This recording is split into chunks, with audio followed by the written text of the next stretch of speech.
what's up guys? For today's video ay tuturuan ko kayo paano magbilang sa Japanese. Dahil meron tayong libro dito. Number 1, Ichi.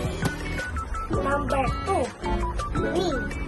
Number 3, San. Number 4, Young.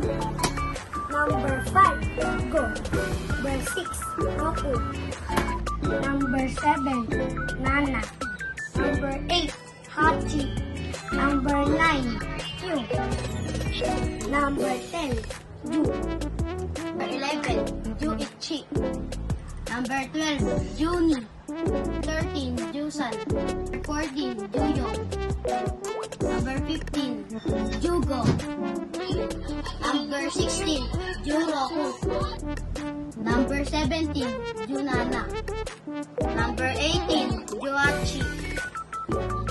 Number 19, Yukyu. Number 20, Niju. So, ganun po magbilang sa Japanese. Please like and subscribe. And click the notification bell. Updated kayo every time na magpo-post ako ng bagong video. Thank you for watching. Bye-bye!